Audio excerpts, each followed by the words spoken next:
Tá certo, gente. Bom, pessoal, hoje o que é que a gente vai fazer? Terminar o ponto 6, começar o 7. Não sei se o ponto 7 dá para terminar. Vamos ver, né? Ele é pequeno, mas acho que não e também a gente não precisa. Tem semana que vem. Semana que vem seria a apresentação dos seminários, mas a gente deixou para o dia 7, não foi? Para entregar os seminários. Pode ser, tranquilo. E aí, o que a gente já é importante fazer hoje é definir o dia da prova. Fica para 3 de junho. 3 de junho, anotem aí no caderninho 3 de junho. Prova de vocês. Uma questão de cada divisão, né, do ponto 6 e uma questão do ponto 7, ou seja, uma questão da parte 1, uma questão da parte 2, uma questão da parte 3 que eu estou terminando agora, e uma questão do ponto 7 sobre OMC. Essa é a prova de vocês, para responder duas. Sim, Luiz, será dia 3, daqui a 15 dias. Semana que vem eu termino o ponto 7, se eu não conseguir terminar hoje. Aliás, nem preciso, né, como eu disse. Dá tranquilo. O ponto 7 ele é menor, é o MC. E semana que vem, se eu conseguir terminar hoje, semana que vem é só a revisão. Ou vocês querem antecipar para semana que vem a prova? Não, não antecipa não, porque tem a questão da carga horária, entendeu? Deixa para fazer na primeira semana e todo mundo vai fazer prova na primeira semana de junho, né? Daqui a 15 dias. Então, acho que é melhor deixar mesmo. Não, faz isso, né? Deixa semana que vem. Quem já quiser, por exemplo, antecipar os seminários, aí eu também deixo uma critério de cada um, né? Tem 2 grupos para fazer seminário, vocês podem gravar antecipado, usar esse tempo para gravar antecipado tranquilamente, né? Que não quiserem deixar, porque eu já vou avisando que se os professores não marcaram, até o dia 7, exatamente, Luiz. Porém, como eu estou dizendo, a maioria das atividades de vocês vão ficar para essa primeira semana de junho. E aí eu já estou alertando. Quem ficou de fazer o seminário na segunda unidade, pode aproveitar a semana que vem, a gente vai fazer pouca coisa, só encerrar o ponto 7 e fazer uma revisãozinha, aí pode aproveitar a semana que vem para fazer, se eu não terminar o ponto 7 hoje. Hoje tem 2 contratos para passar, acho que ficou faltando o contrato de leasing e franchising. Foi isso, né? Leasing e franchising, que eu não dei. Não dei franchising, deixa eu dar uma olhada aqui. Não, factory, franchising eu dei, gente.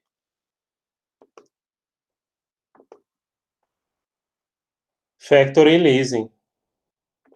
Foi, factory e leasing. Eu não passei para vocês factory e leasing. No franchise eu já tinha dado, até tinha falado das franquias internacionais, McDonald's, aquela coisa toda, né? Burger King, que vocês fizeram uma pergunta, não foi isso? Que o Burger King pertence à Ambev. Estão lembrados? Hoje eu vou dar factoring e leasing, os 2 últimos contratos, e começar, ou até terminar, se der tempo. Mas, como eu disse, não precisa nem forçar, né? Terminar o ponto 7. E aí, lembrando, não esqueçam de fazer os trabalhos. Semana passada eu passei aquele texto não, o vídeo da OMC. Espero que vocês tenham gostado. Como a maioria da turma de vocês fala inglês, eu acho que foi tranquilo e também não estava difícil, né? Ou acharam difícil de entender?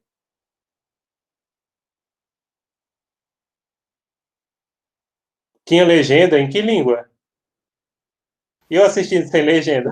Tinha a legenda do YouTube mesmo. Tinha ela em Ah, inglês e podia traduzir também. Não ficava perfeito, mas dava para entender.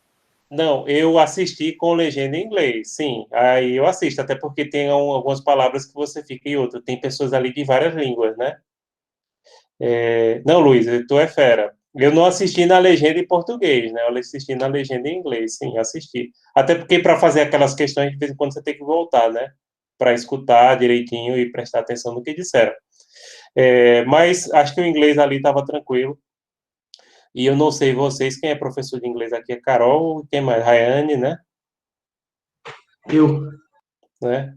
E é interessante como, por exemplo, a gente tem mais facilidade sempre para entender quem é falante, por exemplo, o diretor-geral, né? Porque ele é brasileiro, então a gente às vezes tem mais facilidade para entender o inglês dele do que dos outros, né? Apesar que estava tranquilo, o inglês ali estava bom, e eu assisti, gostei do vídeo, não sei se vocês gostaram também, né?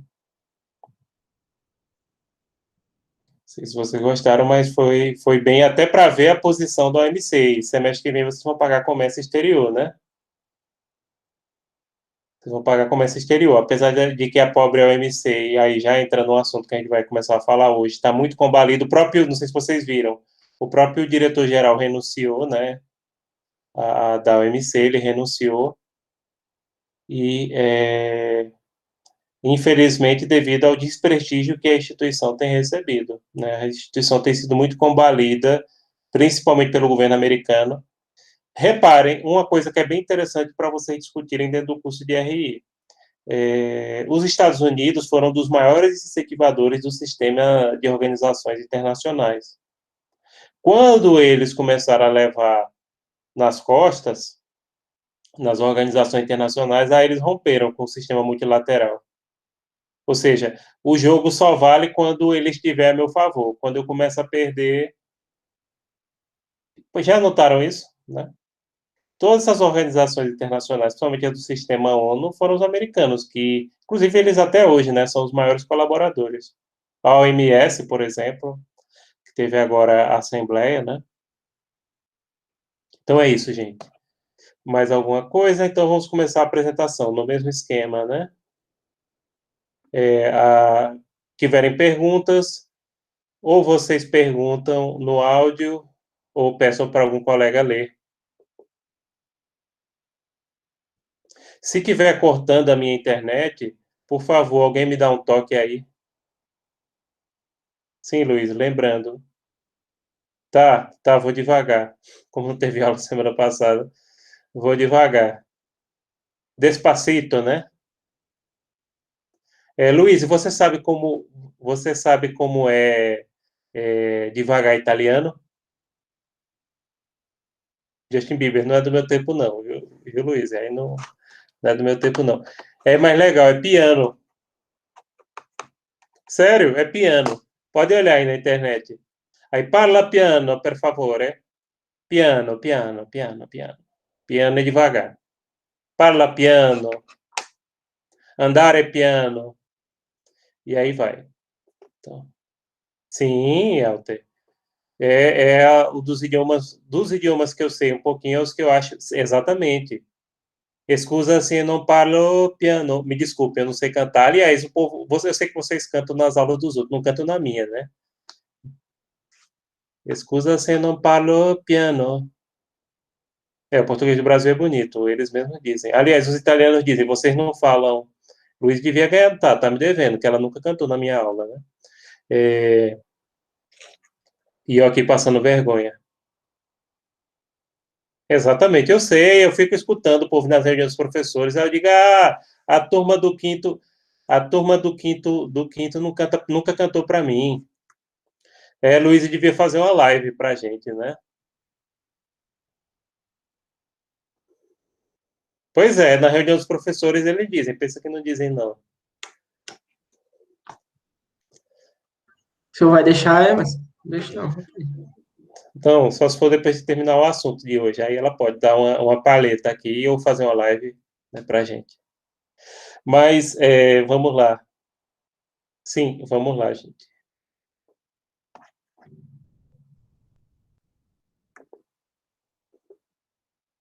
Deixa eu olhar aqui. Pronto. Vamos começar com factoring.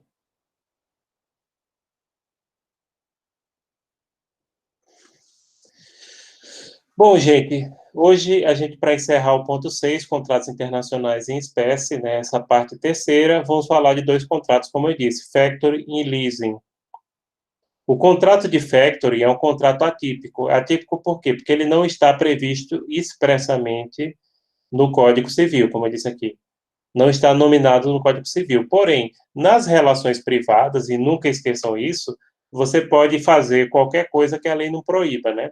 Nas relações estatais é que o Estado só pode fazer aquilo que é previsto exatamente na lei. O Estado ele só pode contratar alguém se tiver uma lei autorizando, só pode celebrar um contrato se esse contrato estiver previsto na lei. Porém, entre pessoas privadas, como é o caso do comércio internacional, você pode realizar, sim, negócios jurídicos que não estejam previstos expressamente no Código Civil, e aí a gente fala que é atípico, né? Então, consiste no negócio no qual o cedente transfere créditos oriundos da venda de mercadorias ou serviços a um terceiro, cessionário, o qual, mediante uma comissão, assume os riscos do recebimento. Gente, o contrato de factoring, o conceito parece estranho, mas todos vocês conhecem a atividade de factoring. Sabe aquelas empresas de cobrança? O que acontece com essas empresas de cobrança, né? Elas compram a dívida ou recebem comissão por receber essa dívida, mas podem comprar, viu? E o mais comum é que compre, e aí você fica de pagar a essa empresa de cobrança. Esse tipo de operação é o que a gente chama de factoring. Então, é você comprar dívidas de terceiros e aí você recebe a cobrança. Claro, há uma comissão, etc., em virtude disso. Vocês já repararam, por exemplo, quando alguém deixa de pagar algum boleto, né? Aí liga a empresa de cobrança, aí a empresa já manda outro boleto emitido por ela, porque ela comprou a dívida. Quando ela faz isso, é porque ela comprou a dívida, tá? O contrato de factory, ele tanto existe no direito interno, como vocês já viram, e vem, né? Quanto também ele pode, ele pode ocorrer no âmbito internacional. Claro, senão eu não estaria na disciplina. Existem três principais momentos do contrato de factoring. Primeiro, o devedor emite o título de crédito em favor do fatorizado. Na verdade, é o fatorizado que faz o boleto, mas, em tese, legalmente, é o devedor que emite, porque se ele assina, é ele que está emitindo, entenderam? O fatorizado contrata uma empresa de factoring e vende o título de crédito. E terceiro, a empresa, o fatorizador, busca o recebimento do crédito no vencimento do título. Então, começa pelo devedor, né? A pessoa que comprou o bem, que comprou o serviço. Ela, na verdade, por ela assinar, ela é quem está emitindo o título de crédito, né? A favor da empresa que ela comprou o produto ou serviço. A empresa que comprou o produto ou serviço vende esse título de crédito. E aí o valor da venda varia muito, viu? Depende, inclusive, do perfil da pessoa. Eles analisam até isso. E então essa empresa busca o recebimento do crédito, né? Espero que vocês ainda estejam naquela fase de não se preocupar com boletos, tá? Que depois que vocês começam a pagar boleto, a vida vai ladeira abaixo. E passa rápido, viu? Tarde demais, viu, professor? Oh, meu Deus, não fale isso não, que eu já fico desanimado com gente na casa dos 20 anos, preocupado com pagamento de boleto. Apesar que quando eu tinha 20 anos também eu pagava, não vou mentir, né? Eu Eu também não tenho pagava nem boleto. 20 anos, professor. Oh, meu Deus, não fala isso não. Quem tá falando é Elter. Sim, sim. Eita, Elter. Depois que você começa a pagar boleto, meu querido, a vida corre. Bom, pessoal, mas voltando aqui, o factoring, ele vai além da cessão de crédito, que seria a compra de crédito, né? Pois envolve assessoria creditícia, gestão de crédito, acompanhamento de contas, enfim, é uma carteira completa. Essas empresas de factoring, elas prestam assessoria, elas trabalham ajudando a cobrança, o sistema, aperfeiçoando o sistema de recebimento das empresas, né? A maioria das empresas que tem realmente um público-alvo grande, que recebe através de boleto, eles contratam factoring. Maioria, desde escolas até empresas. Pronto, um caso que tem comigo aqui, eu pago um terreno da Colorado, ali perto do polo comercial de Caruaru. Aliás, se vence dia 25, é segunda-feira, lembrar para pagar. E o crédito ali é cedido através de factoring à Caixa Econômica. Tem bem claro. Inclusive, eu fui lá na Caixa e eles falaram, não, é isso mesmo. Características do contrato de factoring. Existe a aquisição de créditos, né? Você compra esses créditos. A estipulação de risco para o fatorizador, inclusive ele calcula a comissão que ele vai receber ou o desconto que ele vai dar em cima desse risco, né? E pode ser, e a maioria das vezes pode acontecer isso, e de acordo com o perfil daquela pessoa. Porque como eles têm acesso, por exemplo, a cadastros da pessoa, né? Em relação a Serasa, PC, eles já analisam ali aquela pessoa, como é que é o histórico de compras, né? E pagamentos daquela pessoa. A liberdade para o fatorizador escolher os títulos, ele é que escolhe, e também, como eu disse, ele pode fazer essa análise do perfil e dizer assim, olha, eu vou receber esse título de fulano, mas como fulano é mal pagador, eu vou pedir, sei lá, 40% aqui, de comissão. Aí, esse outro aqui já é um bom pagador, então esse aqui eu vou querer 20%, entenderam? Ele pode definir isso.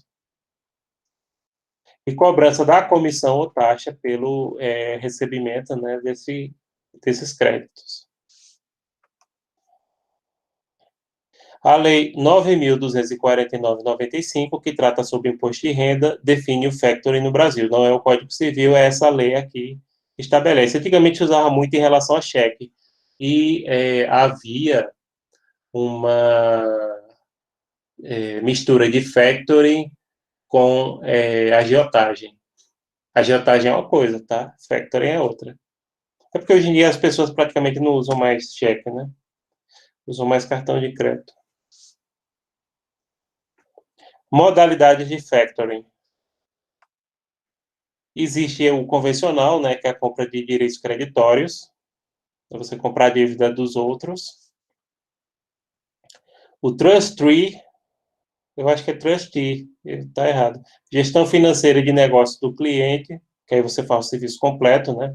Faz a carteira de cobranças, estratégias, faz a gestão financeira do cliente, que, aliás, hoje em dia acaba sendo mais comum. Exportação, que não é só mais usada na Europa, né? Consiste em comercializar bens do cliente no exterior. Esse eu não conheço muito. E quarto, compra de matérias-primas, que também não é muito usado no Brasil. No Brasil é a primeira e a segunda.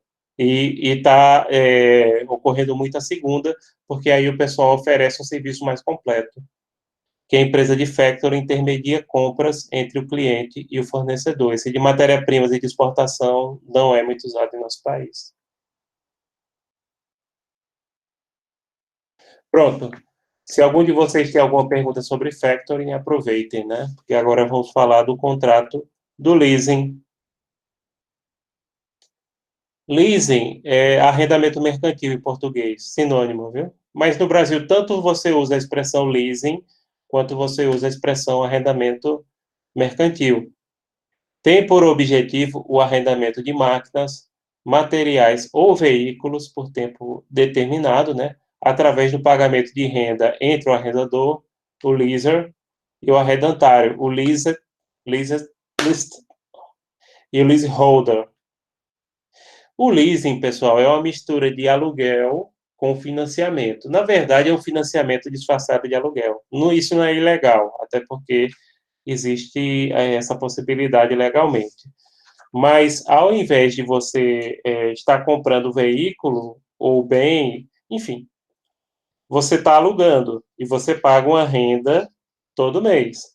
No final do contrato, ou você entrega o bem de novo, ou renova, que geralmente é o que eles querem fazer, né? Renova e pega outro novo, entenderam? Quando termina. Então, na década de 90 foi muito usado para carros pequenos. Hoje em dia, leasing é usado mais para caminhões, vans, maquinário industrial, como essas máquinas de costura. Aquelas máquinas, por exemplo, tem algum de vocês que conhecem, tem familiares que trabalham no polo de confecções, aquelas máquinas que fazem bordado, que são caríssimas e computadorizadas e não sei o quê. Ali é leasing. Então, por exemplo, comprou uma máquina daquela, você paga todo mês um aluguel, e aí já inclui, inclusive, a manutenção, né? Aí, no final do período, ou você entrega a máquina de novo, ou você paga um resíduo e fica com ela. Geralmente, a ideia é pagar de novo, até porque até mesmo a manutenção do veículo já é... Veículo não, da máquina. Veículo também, se for caminhão, né? Ou van, já é incluído ali. O contrato de leasing está regulado no Brasil através da Lei Federal número 6.099/1974 e resoluções do Banco Central número 25.023/1988, 23.009/1996, 24.65/98, 25.95/99 e 26.59/99. Reparem que a maioria das resoluções são da década de 90, que foi justamente o período que o leasing no Brasil foi muito usado para carros pequenos. Agora é usado mais para carros, como eu disse, veículos grandes, utilitários, veículos de grande porte. Para consumo pequeno é difícil. Mas tem, viu? Não é que não tem, não. Características do leasing, né? Cláusula de opção de compra, que é no final do contrato. Se você quiser comprar o bem, paga o valor, às vezes é bem baixinho. Garantia de renovação e particularidades técnicas do material arrendado. Modalidades de leasing. A gente tem o leasing financeiro, né? No qual a empresa se dedica de forma profissional e habitual a adquirir bens de terceiro para arrendá-los a outra empresa. Então, aí você faz a intermediação do leasing, né?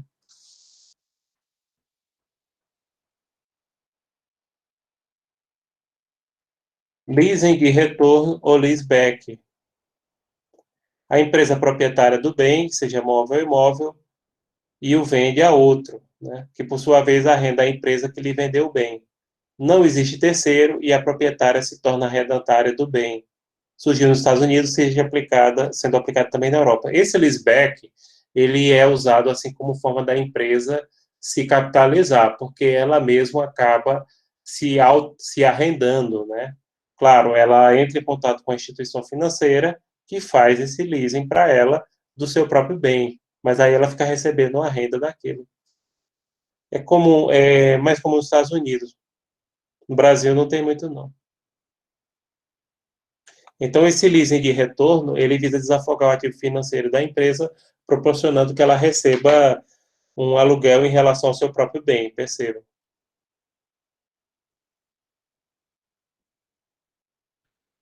Terminada a vigência do contrato de leasing, né, o arrendatário tem o direito de opção de adquirir o bem pelo seu valor residual garantido, que geralmente já vem previsto no contrato, devolvê-lo ou renovar o contrato. A ideia é sempre, a empresa ela faz tudo para renovar, né? Mas se você quiser ficar com um bem, paga um resíduo, ou então simplesmente devolve. Às vezes eles também podem pagar. Categorias de leasing. Mobiliário para equipamento, né? Por exemplo, eu estava falando de máquina de costura industrial e daquelas máquinas de bordado, que são caríssimas, computadorizadas, né? Imobiliário para imóveis.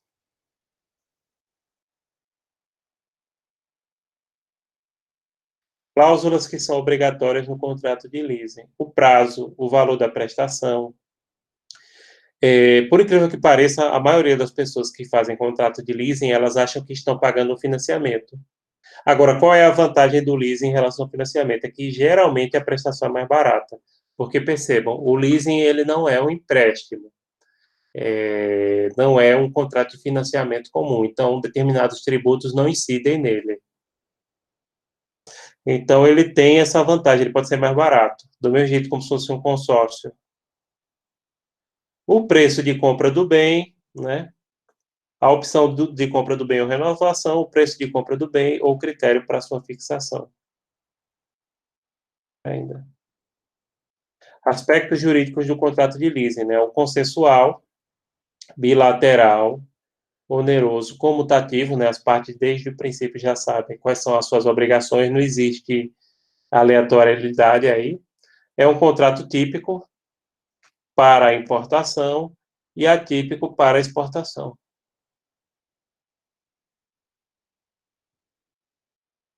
Referências são aquelas mesmas, né? a gente já conhece. E pronto, gente. Deixa eu voltar aqui e perguntar se vocês têm alguma pergunta sobre...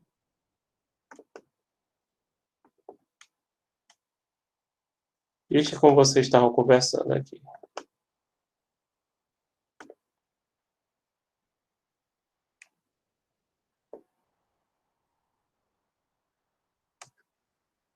Sim, gente, vocês têm alguma dúvida sobre esses contratos?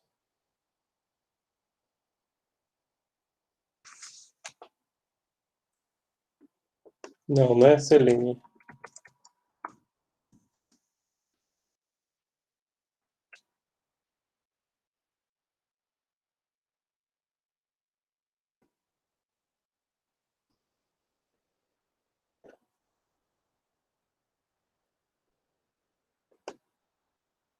Por enquanto não, aparentemente não, né?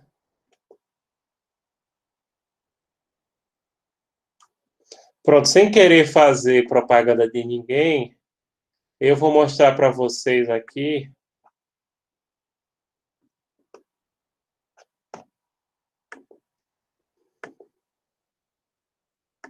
Pronto, uma página de leasing do Bradesco, né? Então, assim, pronto, uma coisa que eu esqueci, gente. Aviões, e aqui tem, vocês acho que estão vendo, né, a tela. Tem aviões aqui, caminhões, vans, né? Aviões geralmente são adquiridos por leasing.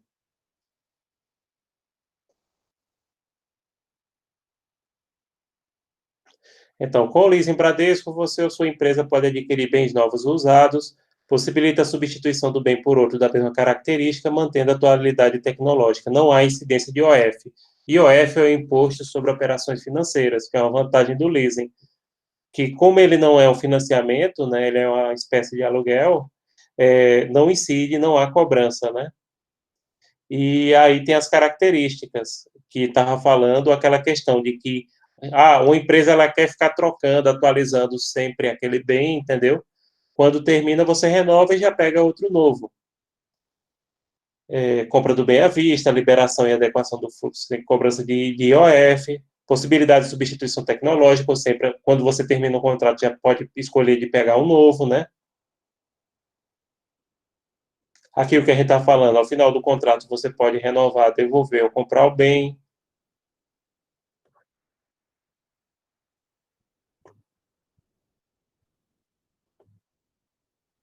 Aeronaves e embarcações, veículos leves, eles têm também.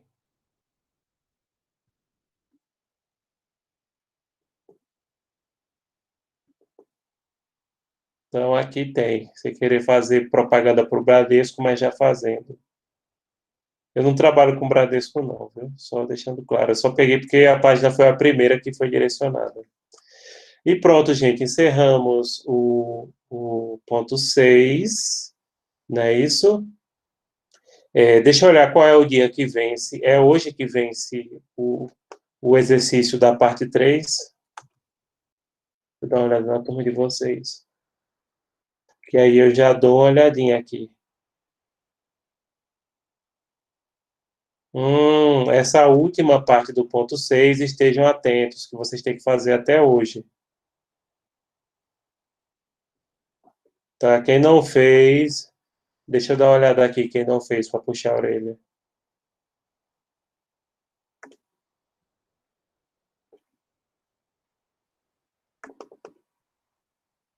Hoje é o último dia, tá? Não esqueça. 14, tem 4 anjinhos que ainda não fizeram.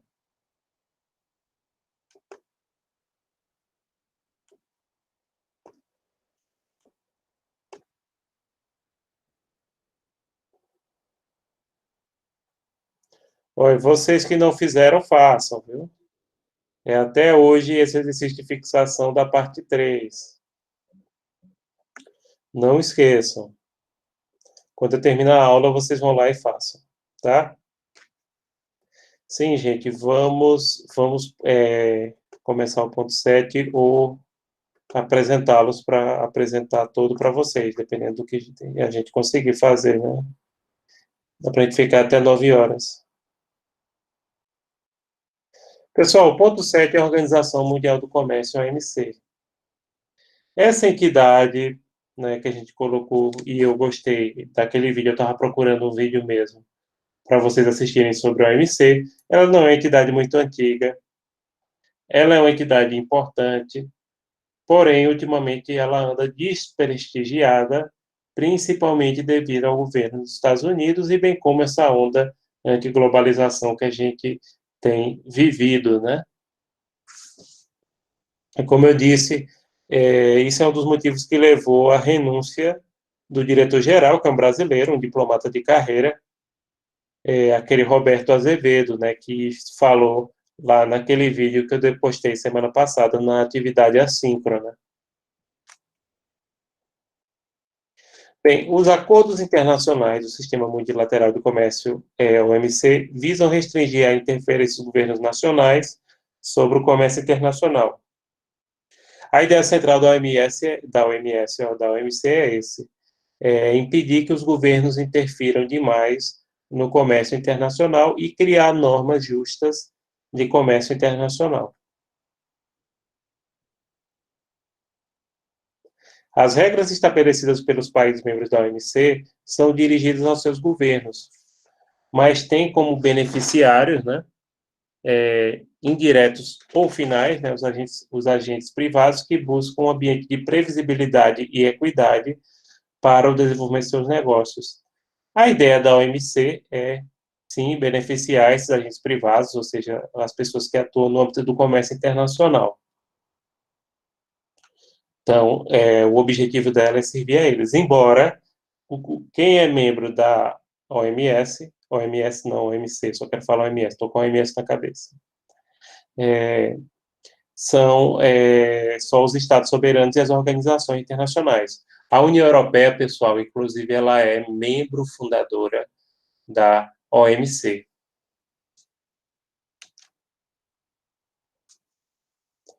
O atual sistema multilateral de comércio, consolidado na OMC, nasceu no período pós-Segunda Guerra Mundial, quando os países ocidentais vencedores do conflito tentaram evitar políticas nacionais individualistas para o comércio internacional, a exemplo de barreiras tarifárias.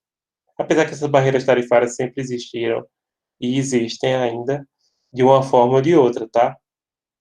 A ideia era criar no sistema do pós-Segunda Guerra Mundial, só que não foi possível criar a OMC naquele tempo, tá? Por que que não foi possível? Porque o Senado americano, na época, nunca aprovou, não aprovou.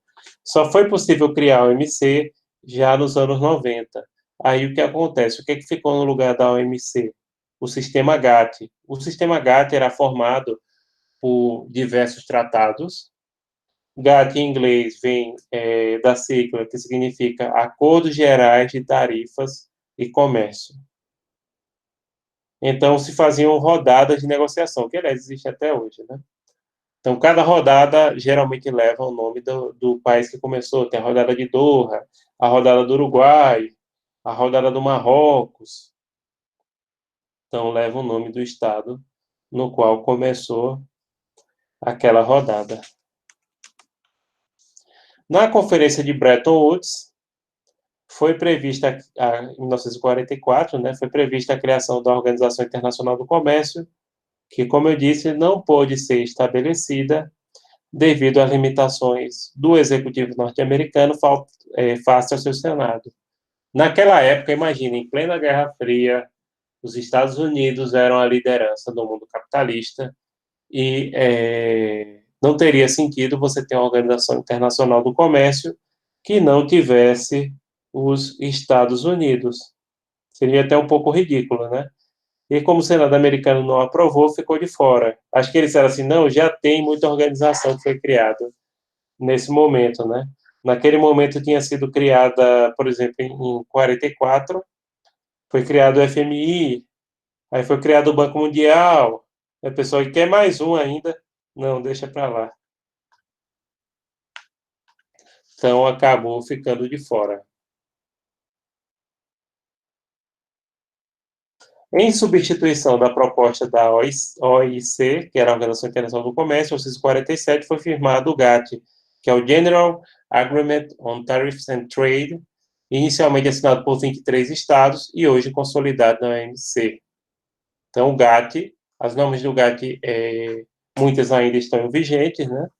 São várias rodadas do GATT, muitas, mas o GATT desembocou e evoluiu para a OMC, a Organização Mundial do Comércio.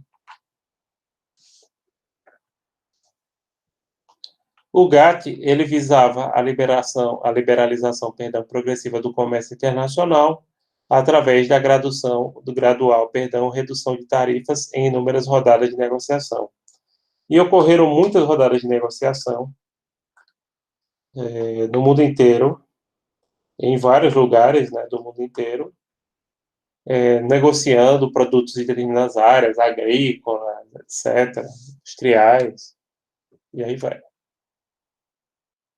A OMC, né, Organização Mundial do Comércio, foi estabelecida após o Acordo de Marrakech, em 1994, que finalizou a rodada Uruguai do GATT. Essa rodada acho que durou 8 ou 10 anos, foi um número assim. E foi encerrada lá em Marrakech, no Marrocos, né? E foi a partir dali foi criada a OMC, mas ela assim só começou a funcionar em 95.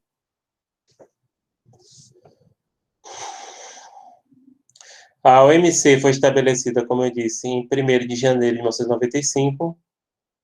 Atualmente conta com 164 membros, né, representando 98% do comércio internacional.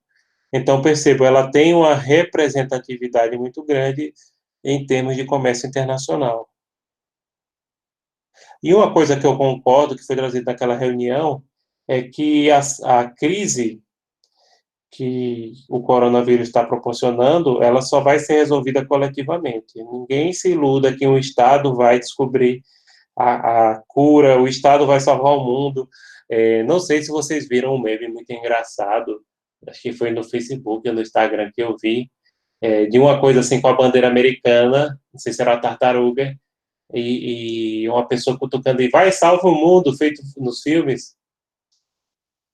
E nem aí, né? Então, nenhum Estado soberano individualmente vai conseguir resolver essa crise que a gente está enfrentando o coronavírus sozinho, né? Preciso da cooperação, inclusive no âmbito do comércio internacional, não é só a questão da saúde.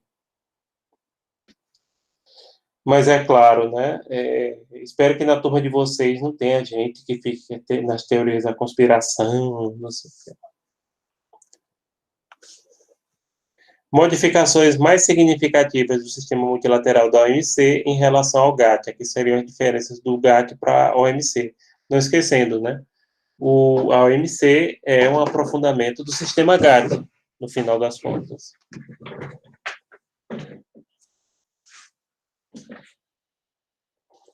Primeiramente, houve a incorporação de produtos agrícolas e têxteis ao sistema, que antes não eram, né? Aí entra algodão, principalmente algodão, teve muita bronca.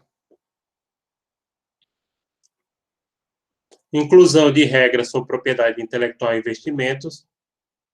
Em relação à propriedade intelectual, entre os acordos TRIPS, que vocês já estudaram em direito internacional privado, né? Vocês lembram disso? Espero que sim. Adoção de um sistema de solução de controvérsias, que até então era muito eficiente antes dessa guerra comercial entre os Estados Unidos e a China, né? Baseado nas regras do consenso negativo. Como a gente vai falar melhor daqui a pouco, o consenso negativo significa o seguinte: uma contenda sobre comércio internacional só não é instaurada se todos concordarem que não deve. Por isso que é chamado consenso negativo. Porque se alguém disser assim, não, eu quero que haja uma demanda sobre comércio internacional, aí é instalado. A adoção da regra do single undertaking, que daqui a pouco eu vou explicar, que agora eu esqueci. Eu lembro do consenso negativo. E revogação da cláusula do avô, né? Grandfather Clause, que determinava a irrevogabilidade dos acordos anteriores. Então, os acordos podem ser revogados tranquilamente. A regra do single undertaking, daqui a pouco a gente vai falar. O consenso negativo da OMC é o seguinte: para uma disputa não ser iniciada, como eu estava explicando, um parecer técnico ou uma medida retaliatória, que seria uma sanção, não ser adotada, é necessário o consenso de todos os membros, inclusive do reclamante. Então, se alguém pisar no pé e dizer assim, eu quero refazer a reclamação, ela vai ser instalada. A regra do compromisso único é que é essa do single undertaking. Os acordos da rodada do Uruguai, né, formam um único pacote que somente pode ser revisto em bloco, diferente das rodadas anteriores. Então, aí foi privilegiar a rodada do Uruguai, que, como a gente falou, é a rodada que criou a própria organização internacional. O sentido é esse. E eu estava esquecido, ó. Principais órgãos da OMC. Primeiro, a Conferência Ministerial, que é composta pelos ministros das Relações Exteriores dos países membros, né, que a gente viu ali são 168, é o órgão decisório máximo da OMC e cada membro possui um voto, não importa a participação no comércio internacional, né? Não é como o FMI, no qual o número de votos deve estar de acordo com o número de capital investido do país, né? O Conselho Geral, que é composto pelos embaixadores dos países membros junto à OMC, a sede dela é em Genebra, né? Falei disso? Não. Onde cada um tem direito a um voto e é responsável pelas decisões diárias e cotidianas da OMC, porque aí são os embaixadores que trabalham lá na OMC, lá em Genebra. O órgão de solução de controvérsias, que é o OSC, que é composto pelo Conselho Geral, investido de poderes para solucionar conflitos. Gente, o órgão de solução de controvérsia da OMC é considerado dos mais eficientes do mundo. Agora, sofreu um grande baque nessa briga de cachorro grande entre a China e os Estados Unidos, que, aliás, ainda está rolando, né? Inclusive, aliás, vocês já pararam para pensar, por exemplo, se os americanos desenvolveram uma vacina para o coronavírus e essa vacina ficar somente à disposição de quem puder pagar e a China desenvolver uma que eles distribuam gratuitamente ou a preço de custo? O que é que vocês acham? Pensem nessa perspectiva. Sim, professor, e justamente sobre isso que eu estava vendo, que o pessoal estava até brincando, falando que o Brasil estava na lista lá nos últimos, por conta que não colaborou com a OMS. Mas caso a vacina tivesse desenvolvida pelos Estados Unidos, o senhor acha que teria essas relações do Brasil com os Estados Unidos seriam um ponto positivo, ou o senhor acha que Trump Eu acho que não. De jeito nenhum mesmo? Eu acho que o Brasil não ia ter vantagem, porque Bolsonaro disse que ama Trump, e isso aí... eu, francamente, até agora eu não vi ele conseguir nada positivo para o Brasil nessa perspectiva. Ia ter que pagar, sim. E outra, eles iam ficar enchendo o saco para não... E aí entra o acordo TRIPS, né, que está aqui, na OMC. Eles iam ficar enchendo o saco se o Brasil quisesse, como já fez com outros medicamentos, inclusive para a AIDS, né, que acho que você sabe disso, de quebrar a patente. Porque o Brasil, não só o Brasil, a maioria dos países que tem capacidade de indústria farmacêutica iam querer quebrar a patente disso aí. E os Estados Unidos iam encher o saco, porque eles sempre enchem o saco. Porque os americanos, nesse sentido, eles pensam primeiro no interesse da sua indústria farmacêutica. Não esqueçam, gente, que eles têm um sistema de saúde privado que é um... Eu não queria usar o adjetivo que caberia, mas é um sistema... Como é que eu posso usar um adjetivo menos agressivo? Deficitário? Que é um sistema que vale, você tem que pagar tudo, né? Não existe um sistema de saúde pública nos Estados Unidos.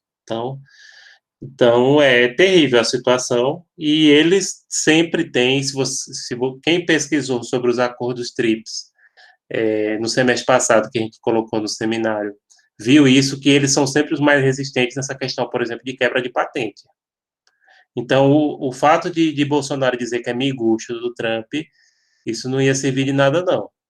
Tá? Eu não estou fazendo nenhuma análise ideológica aí. Eles dizem, não, quem não puder pagar, Silas. Aí, por exemplo, estou pensando nem no Brasil. No Brasil pode, sim, uma boa parte da população pode pagar, muitos governos podem comprar essa vacina, mas pense no caso do país africano, né, que a população já tem outras dificuldades em relação à própria alimentação e tudo mais. Professor, Oi?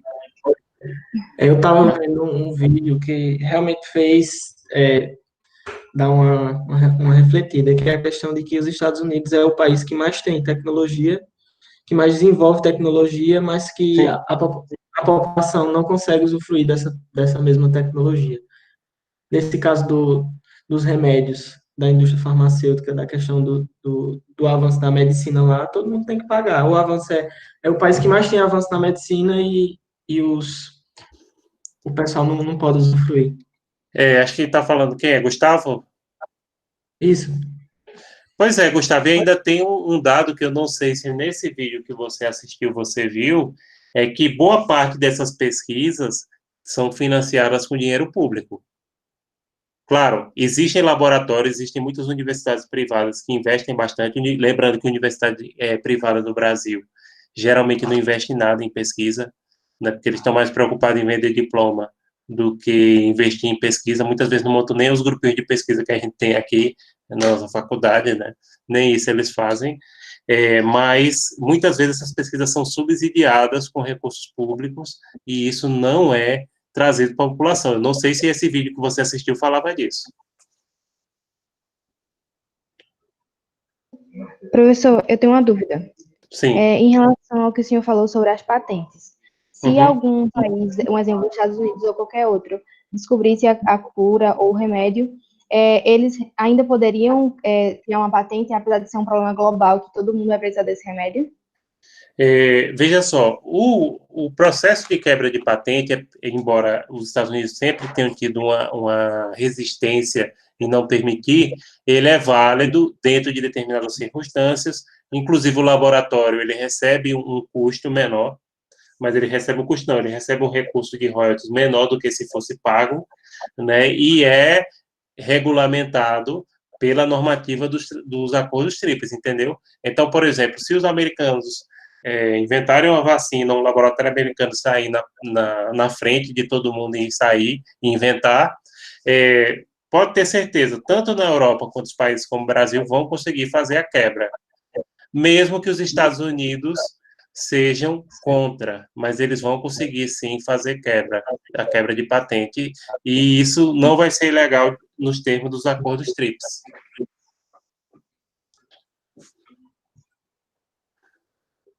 Agora, percebam que isso e aí é esse o detalhe, gente. Você diz, sim, mas se esses países podem quebrar a patente, qual é a bronca?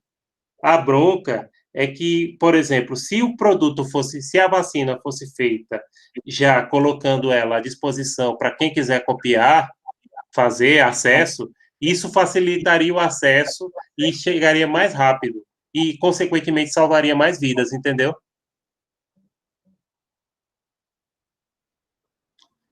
Entendi sim. Certo? Porque, por exemplo, no caso de um laboratório europeu ou do Brasil e de outros países que têm capacidade de produção, como a Índia, por exemplo, também tem indústria farmacêutica, né? Você vai ter que importar aquele produto, analisá-lo e copiá-lo. E depois fazer uma legislação de quebra de patente e pagar um royalty menor do que se o laboratório fosse produzido, né? Mas pagam, viu? Não pense que não paga nada, não. Paga menos, mas paga royalty, sim, na quebra de patente. Não é o que o laboratório gostaria de receber, mas recebe, sim. Então, não é injusto, entendeu, gente? Principalmente no caso desse. Imagine se os países da África hoje tivessem que pagar royalties pela produção de medicamentos para AIDS. Que vocês sabem que na África, a epidemia de AIDS, a pandemia, né? A AIDS também é uma pandemia. A pandemia de AIDS na África é um absurdo. E os países lá, imagine a condição de você ter uma medicação dessa produzida por laboratório, né?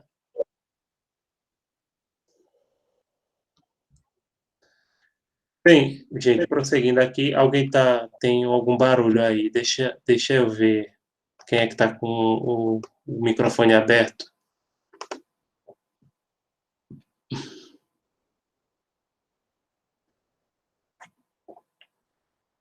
Luiz, eu pensei que você era pró-Trump. Eita.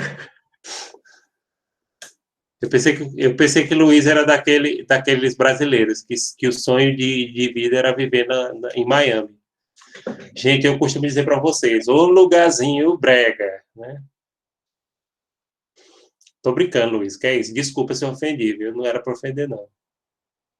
Ah, não, Nova York é outro nível, né? Nova York é outro nível. Miami, ixi Maria. Nova York, sim, não pelo custo, o custo assim de vida, o problema lá é o aluguel, sabe? É muito caro.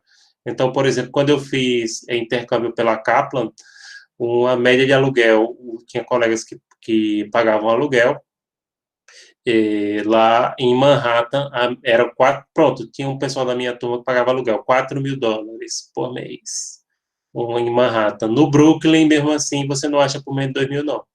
Dólares por mês. Assim, um apartamento de 2 quartos. Então, era 4 pessoas. Botavam 2 em 2 quartos.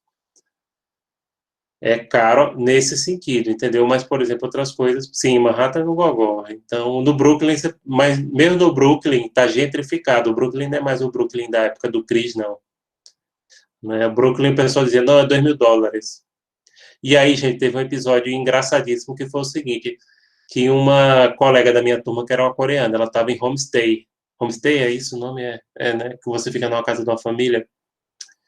E ela reclamou da higiene, e os brasileiros são um pouquinho preconceituosos, né? Disseram, olha, se uma asiática vem reclamar da higiene como é que é o nome da pessoa que recebe? A pessoa é da... Hã? Né? O host, Externo. isso, o host. Se a coreana vem reclamar, se o asiático vem reclamar da higiene de um host, é porque o negócio tá bravo. Eu fiquei, na época que eu fiz... Oi? Lá no Canadá, eu posso falar a mesma coisa. Eu não vi minha host entrar no banheiro para tomar banho nenhuma vez, nos 5 meses que eu passei lá. Virgem Maria, aí dá vontade de se benzer. Eu acho que ela tomou, não é possível.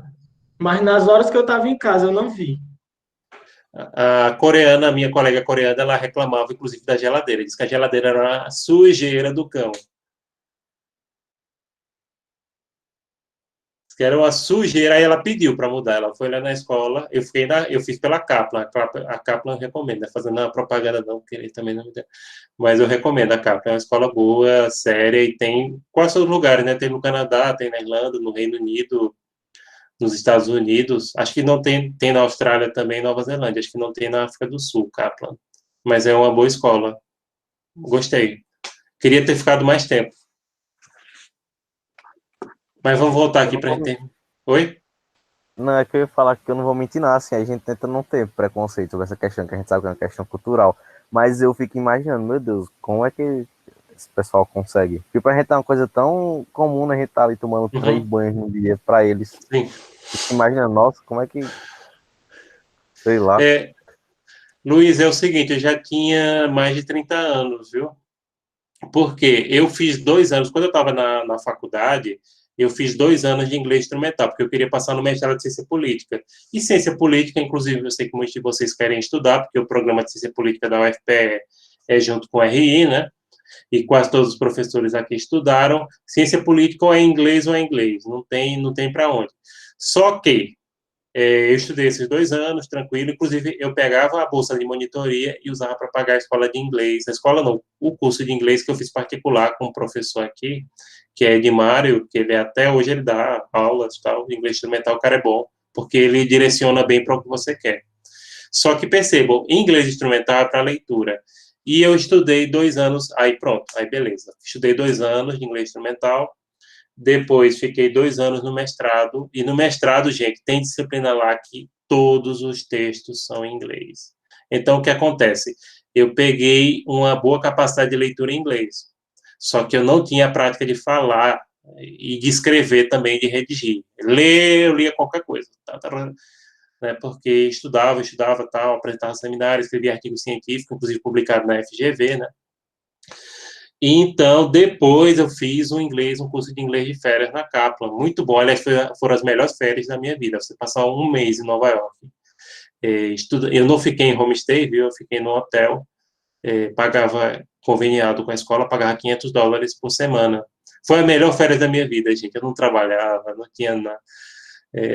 Assim, é quando você descobre, depois você torna professor, que você vai ensinar e você não tem que se preocupar com nada, um mês. Na época o dólar estava a 1,80, era na época que as empregadas iam para Miami, né, que nem diziam. Mas é a história, a empregada não ia para Miami. Era naquele tempo que o dólar estava a 1,80, gente. Imagine a farra. Eu era solteiro, apesar que eu acho que eu já estava noivo. Eu estava noivo. Estava noivo. Tinha dinheiro, o dólar estava a 1,80. Gente, eu só luxei. Sério, eu só luxei. Eu em Manhattan, só no luxo, literalmente. Dólar 1,80 só na farra. Então era no tempo que as empregadas iam para Disneylândia, né? Como eu disse, foram as melhores férias da minha vida. E outra, quase chorei. O pessoal, quando foi me. Eu disse: olha, já vou embora. O pessoal, todo mundo veio falar comigo. Foi a coisa mais linda do mundo. Eu disse: quase chorei. Queria ficar lá 6 meses. Deveria ter ficado. Né? Me arrependo de ter voltado. Era para ter ficado 6 meses, que aí eu tirava, no final, tirava o certificado. Né? Aliás, o certificado eles me deram. Tirava um IELTS ou outro. Bom, mas voltando aqui para a gente terminar o assunto, que aí já deu saudade, né?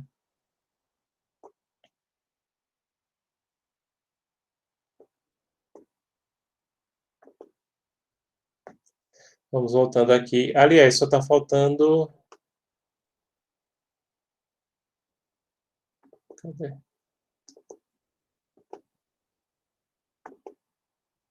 Pronto, eu vou terminar esse slide, como deixar só um para a gente fazer na próxima, tá?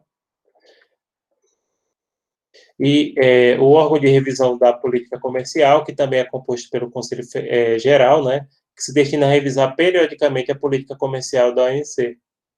Então, a OMC, como vocês tiveram a oportunidade de ver no vídeo da semana passada, ela se baseia na perspectiva sempre multilateral e da cooperação entre os Estados. Porém, vem sendo desprestigiada, principalmente a partir dessa guerra comercial entre os Estados Unidos e a China.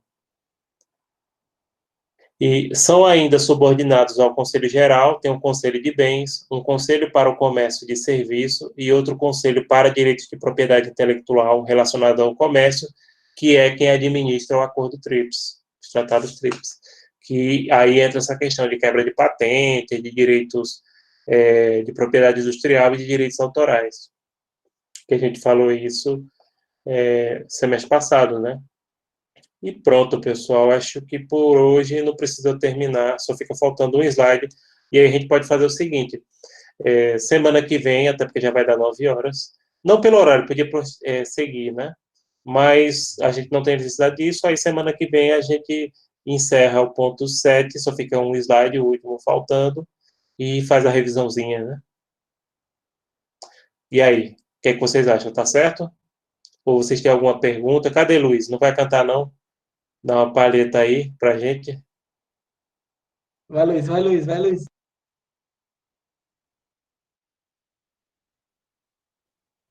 Olha o povo, canta, canta.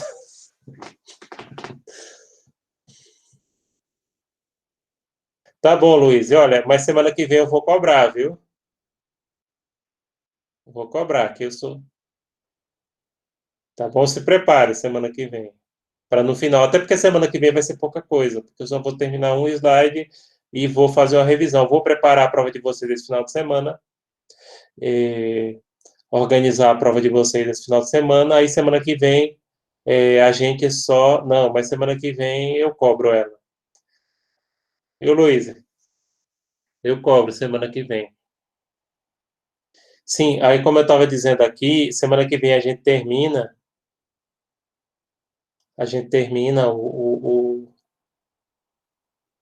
o assunto, né? Faz uma revisão, aí a aula é menor, e aí dá tempo de Luiz dar uma palhinha também quem quiser, que eu vi também os vídeos muito bons de Elter, né? Também, Elter canta, sim, eu assisti, não sei se foi no Instagram, Hilton, ou foi Elter? Eu canta também, eu canta Frank Sinatra. Poxa, gente chique é outro nível, né? Frank Sinatra. Eu estava falando de Nova York. Vocês sabem que Frank Sinatra era o nova iorquino típico, né? Aliás, ele era um dos símbolos da cidade, né? A cidade homenageia bastante ele. Ele era descendente de italiano, né? Sim, e há quem diga, e ainda bem que ele já morreu porque está gravando, ligado à máfia. Viu? Tem o personagem do Poderoso Chefão, que é um cantor e ator também, porque ele também era ator, né? Que todo mundo diz que foi baseado em Frank Sinatra, que eu esqueci o nome. Foi o que eu ouvi Oi? falar mesmo. Foi o que eu ouvi Sim, falar. o personagem que tem lá do Poderoso Chefão, que era um ator e cantor, todo mundo diz que era baseado em Frank Sinatra, que ele tinha altas ligações com a máfia. É qual, professor? Eu assisti esses dias, essa semana eu assisti. É um É cantor que o. ele canta, pronto, ele canta no primeiro, eu não lembro no segundo, mas ele aparece no primeiro e no último. Ah, aparece no segundo, sim ou não? Sim, acho que sim. É um cantor, deixa eu olhar aqui a ficha do Poderoso Chefão, que aí eu Eu sei dizer o nome do lembro. personagem. Pronto, não Eu tem lembro que ele a fez cena no do início. cavalo, não tem a cena Sim, do sim. cavalo. Pronto, foi para beneficiar esse cantor que eles mataram, o Ah, sei cavalo. qual é.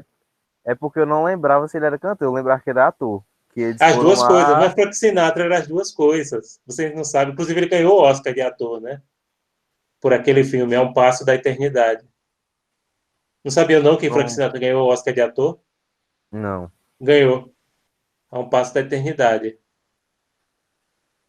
Ou seja, não era Frank Sinatra, era Francesco Sinatra, que era The Blue Eyes, né? Porque ele tinha os olhos meio azuis, né? E, aliás, outra coisa, outro detalhe aí de Frank Sinatra, antes da gente terminar a aula, Frank Sinatra, foi ele quem começou a trazer os... Pronto, ele fez um show aqui no Brasil, adorou, o pessoal paparicou, tratou ele muito bem, e antes, artista internacional não queria vir fazer show no Brasil, não. Foi ele quem incentivou outros, sabe? Por exemplo, e isso foi o cara até que criou o Rock in Rio, foi que trouxe ele. E boa parte do pessoal que veio do Rock in Rio foi por conta dele. Assim, ele fez o lobby, sabe? E incentivando, não vá, que você vai gostar. O pessoal não queria vir para o Brasil, não, fazer show. Então, ele veio várias vezes para o Brasil, ele fechava o Maracanã e fazia um show muito legal. Diz que ele era muito simpático também, né? E ele começou a inserir. Sim, eu acho, exatamente, foi um dos shows que ele fez aqui no Brasil, né? Eu gostava muito de Tom Jobim também. Mas, enfim, tinha ligações mais do que suspeitas com a máfia.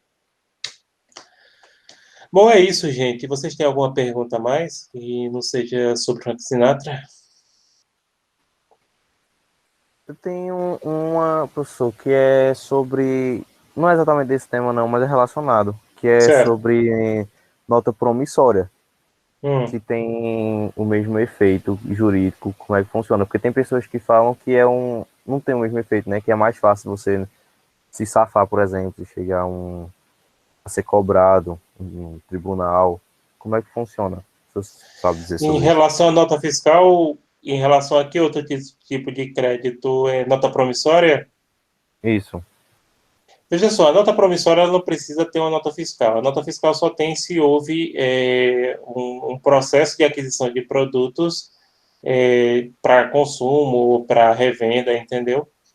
Uma nota promissória ela é mais ampla. Ela pode servir de uma pessoa privada para outra. A nota fiscal não, né? A nota fiscal ela tem que ser emitida por alguém que tem o CNPJ, via de regra tem casos também que a pessoa com CPF pode emitir a nota fiscal, mas a regra é que a pessoa que tem CNPJ, ou seja, uma pessoa jurídica ou uma empresa que seja equiparada à pessoa jurídica como a MEI.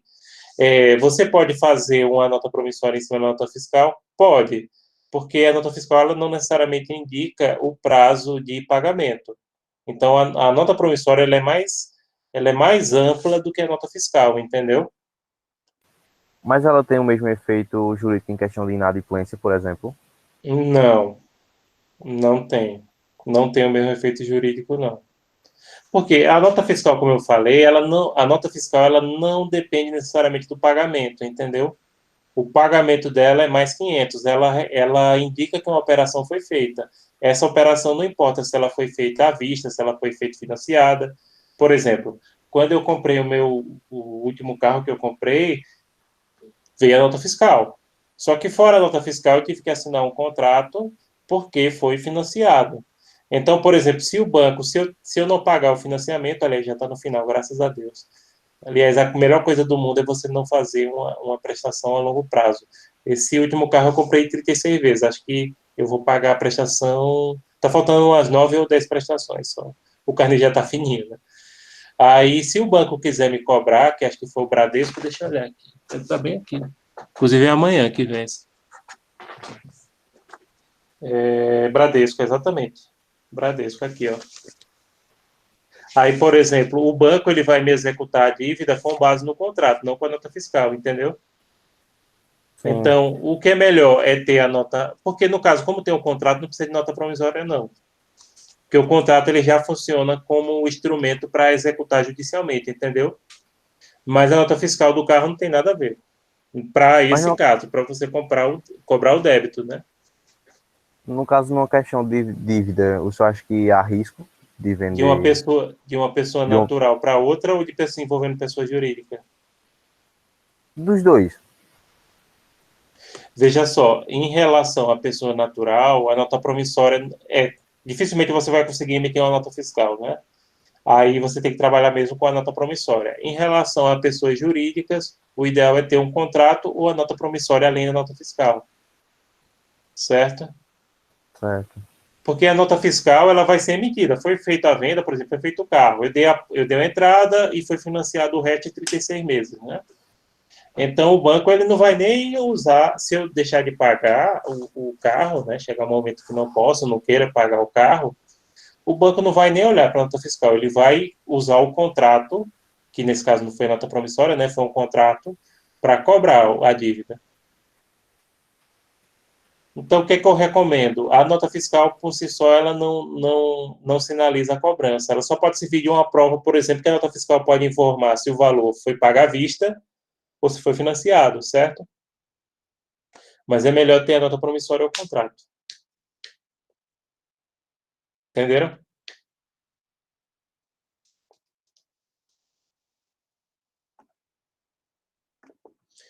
E acho que é só. Mais alguma pergunta, gente?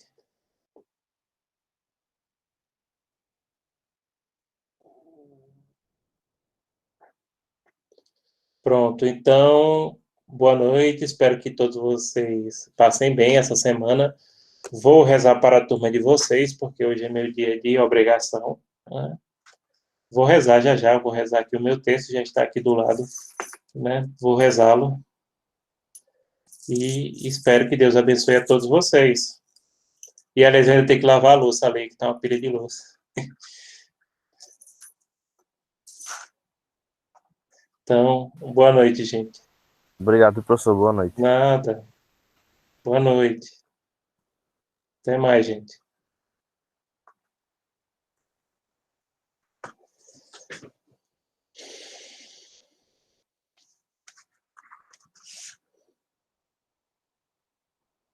Boa noite, pessoal. Por nada, Rainer. Boa noite. Boa noite.